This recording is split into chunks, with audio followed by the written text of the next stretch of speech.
sou a Natasha, farmacêutica e diretora do Laboratório de Manipulação da Bifarma. E hoje o nosso papo aqui no canal é sobre hipertensão arterial. É uma patologia que todo mundo já ouviu falar, todo mundo conhece, tem um primo, um tio, um parente, a mãe, sempre tem alguém, ou até mesmo você, que sofre desse mal, da hipertensão arterial. Apesar de ser uma doença incurável, tem muitas maneiras de tratar e de prevenir, que é o mais importante, a gente conseguir ao longo da nossa vida ter todos os meios possíveis para nos prevenirmos. Então nós vamos conversar aqui hoje sobre isso e espero que a gente possa trocar e acrescentando informações. Se vocês puderem, ao longo da semana, quando vocês assistirem, deixarem seus comentários aqui no canal, nós vamos tentando responder e conversar sobre isso.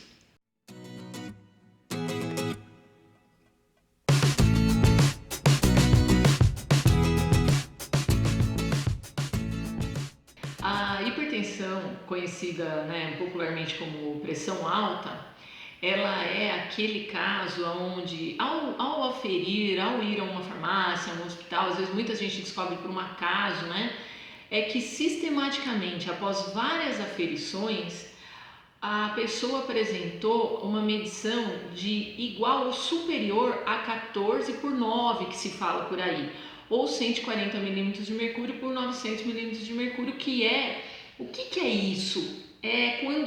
O sistema de aferição do aparelho. Quando a pessoa fala 14/9, 140, essa maneira, traduzindo para o popular, é como se fosse uma medição, como medir quilos na casa da gente de um açúcar. É só a maneira de medir a pressão que está dentro dos nossos vasos sanguíneos. Para a gente entender melhor, eu vou falar sobre um exemplo que todo mundo tem em casa, uma mangueira de água. Se você tem lá, como que acontece essa pressão?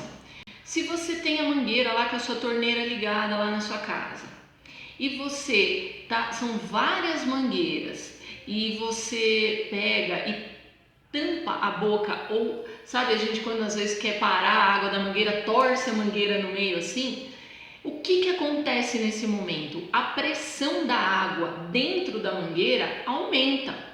Então, ao redor dessa mangueira, se você colocar um aparelho de pressão lá, você vai perceber que você consegue medir quanto que está aquela pressão quando a água está fluindo e quanto está a pressão dentro dessa mangueira quando está preso, quando está tampado. É igual que acontece nos nossos vasos sanguíneos. Devido à arteriosclerose, esse nome feio, mas o que é isso? Isso é o acúmulo de gordura ou o acúmulo que acontece de componentes sanguíneos nas paredes do vaso sanguíneo. Então, o que leva a acontecer? Obstrui a passagem do sangue. Da mesma forma que prendendo a água na mangueira, obstrui a passagem da água. Com essa obstrução, vai dificultar a passagem do sangue e do bombeamento do coração. O coração vai ter que fazer mais esforço para bombear esse sangue em todas as suas veias e artérias. Devido a essa obstrução, vai aumentar a pressão dentro desse vaso sanguíneo. Então é como a mangueira, na hora que você colocar o aparelho de pressão para medir, devido a uma pequena, média ou grande obstrução, a pressão dentro do vaso vai estar aumentada. E é isso que se chama popularmente de hipertensão arterial. A pessoa começou a apresentar diabetes, já é um alerta. Começou a apresentar problemas renais, os pacientes crônicos que têm doenças crônicas renais ou diabetes, é um alerta maior ainda. Também são candidatos muito sérios, a ter a hipertensão arterial. Ou as duas coisas acontecem ao mesmo tempo, diabetes e hipertensão, ou hipertensão primeiro e depois a pessoa acaba tendo a diabetes, São vários os casos, mas existem essas doenças crônicas às quais nós devemos prestar uma atenção maior ainda, porque a pessoa está mais suscetível a apresentar também arteriosclerose e consequentemente, a hipertensão arterial ou pressão alta. Em grande parte dos casos, a hipertensão ela é descoberta por acaso. Vocês vão conversar com várias pessoas que têm hipertensão, pode perguntar para a família, para o amigo, como você descobriu que você tinha pressão alta? É muito raro a pessoa falar, não, é que eu faço check-up todo ano e aí o médico descobriu, menino. Não, não é assim. Acontece por um acaso. A pessoa às vezes está tendo aqueles atendimentos que tem na rua e a pessoa mede por um acaso, ou um dia mundial de saúde, que inclusive acontece aqui na Bifarma, na Praça Apolo, em Caieiras, uma vez por ano.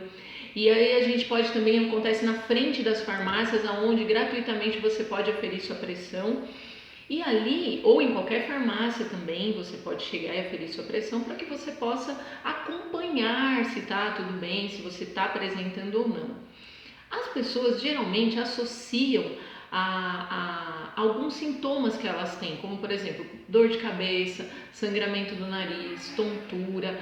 Aí às vezes, muitas vezes é uma coincidência. Ela teve uma dor de cabeça, descobriu que estava apresentando pressão alta e acha que ela começou a ter pressão alta por causa da dor de cabeça ou vice-versa. Muitas vezes é uma coincidência, ela já vem com essa pressão alta há muito tempo, muitas vezes. Mas geralmente assim, ela tem dor na nuca, realmente, quando está com a pressão elevada, tem uma pressão ocular. Muitos pacientes relatam que sentiu uma pressão nos olhos ou ela sente mesmo, se sente mal. É muito parecido o sintoma de pressão alta e pressão baixa.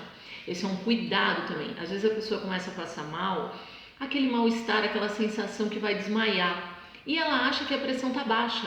Só que não se engane, porque os sintomas da pressão alta elas são muito parecidos com os sintomas da pressão baixa.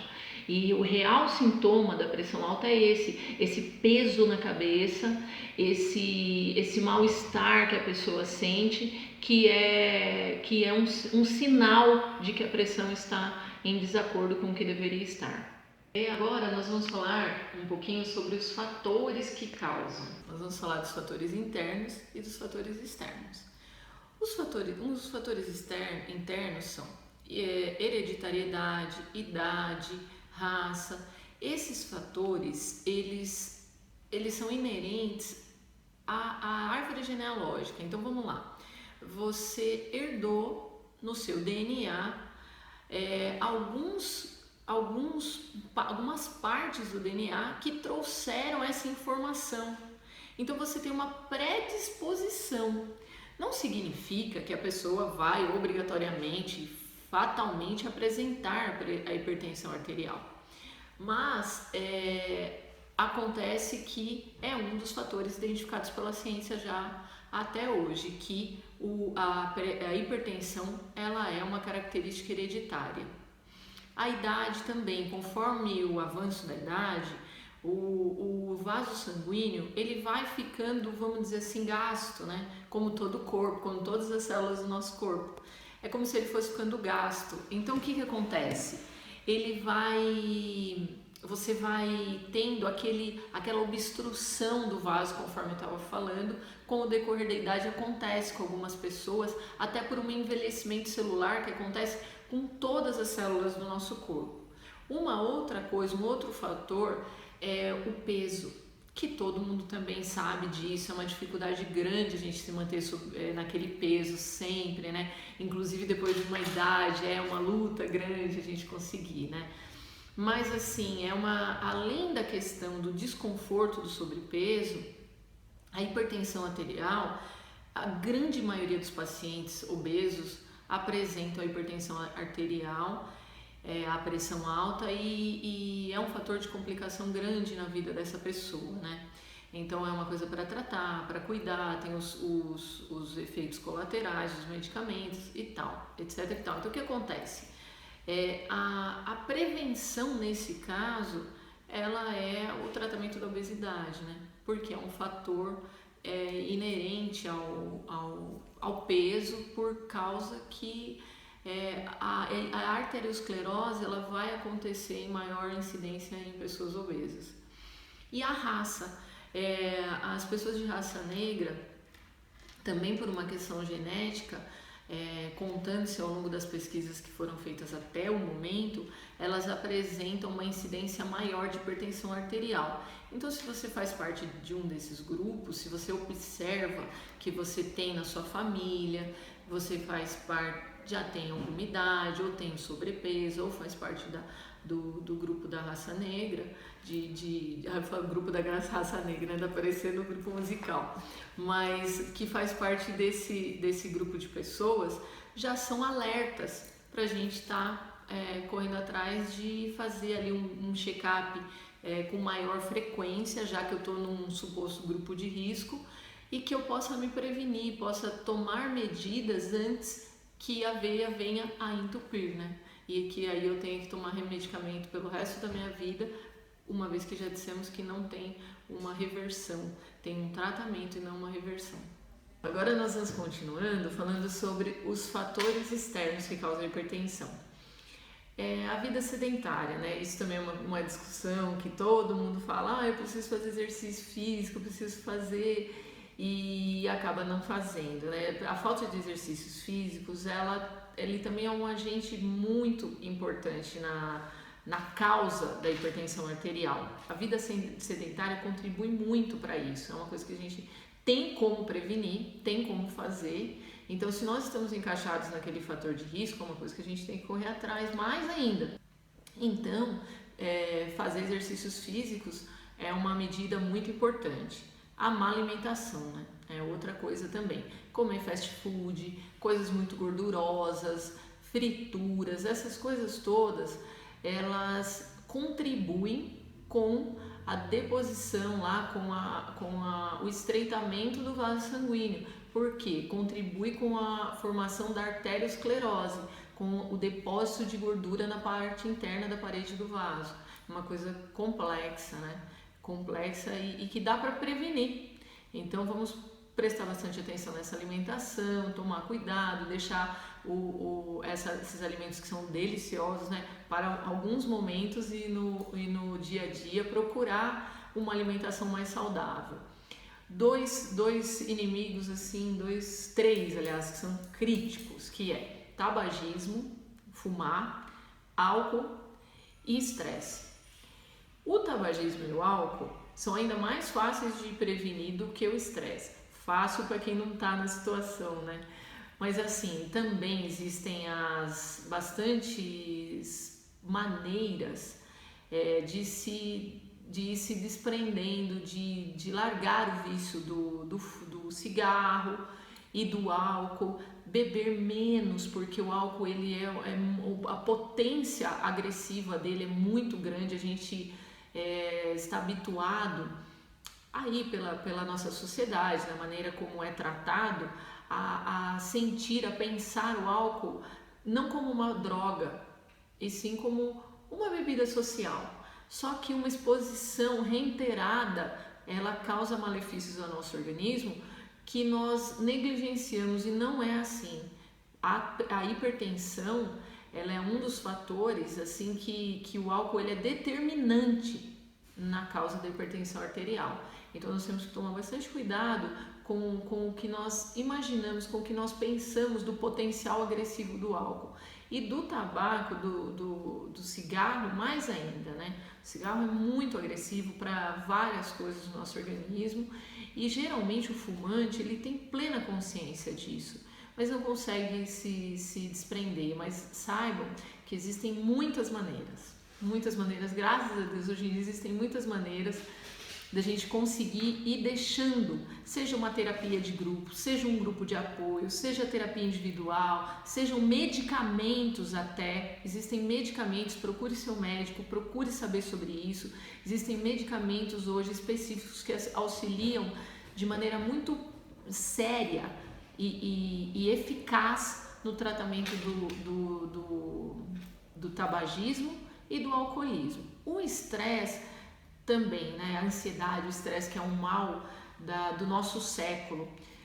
Muitas pessoas sofrem de ansiedade, estresse por causa da nossa vida atribulada, e que também nós não podemos nos fechar para imaginar N maneiras que existem para diminuir o estresse na nossa vida, seja um hobby, seja exercício físico, seja uma academia de dança.